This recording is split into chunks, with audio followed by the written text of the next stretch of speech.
Passons maintenant au module de facturation. Donc, il faut juste sélectionner Facture dans votre compte. On tombe sur le module facturation. Le module facturation est fait de base. C'est le module qu'on a mis pour compléter le travail de suivi de projet, puis s'assurer qu'on peut avoir un outil simple qui va faire une facture de base, mais qui va compléter un petit peu les fonctionnalités des e-follow. Il faut comprendre que la plupart du temps, les factures qui vont être émises dans les e-follow sont souvent des brouillons qui vont servir à faire une facture dans un logiciel comptable. Donc, d'une façon ou d'une autre, les factures qu'on fait dans les e-follow doivent être transférées dans un module comptable qui va s'occuper de tout ce qui est le suivi de compte à recevoir, compte à payer. EasyFollow n'est pas un logiciel comptable, c'est un logiciel de gestion. Et quand on arrive le temps de passer à la comptabilité, bien, il faut transmettre ces données-là directement dans un logiciel comptable. Donc, juste voir un petit peu les fonctionnalités du module de facturation. C'est très facile en cliquant sur Facture. On arrive sur le tableau des factures en cours, celles qui sont à payer, donc paiement à recevoir. On peut l'imprimer la facture et on a l'information de base dans tous les tableaux des e-follow. En haut, dans les outils de recherche, on peut y aller par client pour lesquels il y a eu des factures qui ont été faites. Et on peut voir les factures en cours et les factures reçues. Donc, on s'aperçoit qu'il y en a une qui a été payée. Donc, il y a un V qui apparaît là. Puis, ça nous donne un aperçu des factures qui s'en viennent. Puis, on peut aller voir toutes les factures. Là, on en a fait juste 2. Donc, pour que tu comprennes bien comment ça fonctionne, l'outil est très simple. On fait « Ajouter ».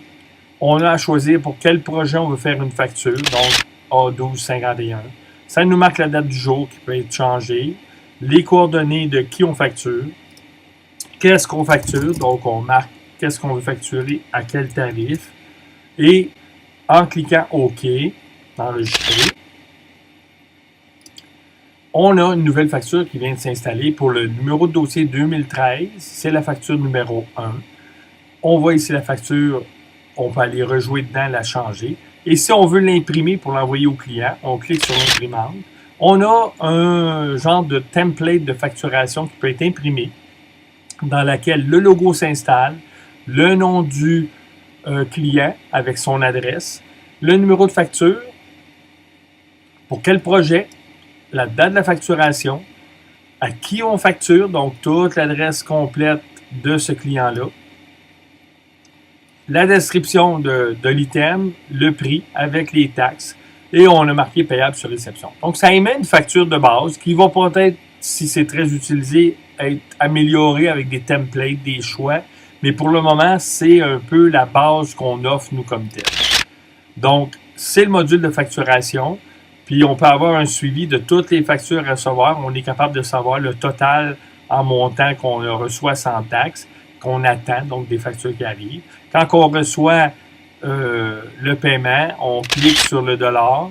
On marque que c'est le paiement reçu complet ou partiel, de quelle façon on a été payé, par chèque, comptant ou par carte de crédit, à date et heure qui marque la date et heure où je l'ai fait, puis un détail à savoir si on a besoin de faire le détail. Puis si là, on marque que c'est paiement complet payé par chèque, donc 16 juillet, bien reçu par réceptionniste, admettons, pour qu'on ait un bel exemple complet. Donc, on enregistre. Mais là, on s'aperçoit que la facture qui est payée est maintenant rendue payée. On s'en va dans le menu facture. Elle n'est plus dans les à payer. On est dans les factures reçues. Et on a ici l'information qui est là. Donc, on a reçu le 16 juillet, le montant 150. C'est ce qu'on a reçu de facturation payée à date, avec toujours un accès d'aller voir la facture comme telle et avoir un suivi, à savoir s'il y a quelqu'un qui m'a appelé parce qu'elle n'est pas rentrée de ça. Donc, l'outil suivant, on l'a mis à plusieurs endroits, dont là. Et on peut réimprimer la facture. On va aller voir le bilan de dossier qui va te donner vraiment un bon aperçu. Donc, c'est vraiment le module facture. C'est comme ça qu'il fonctionne. Puis oui, on peut tout gérer là. Mais c'est évident qu'après ça, la comptabilité doit faire ce qu'elle a à faire, c'est-à-dire saisir ces données-là pour que la comptabilité soit capable de faire un suivi sur tout ça.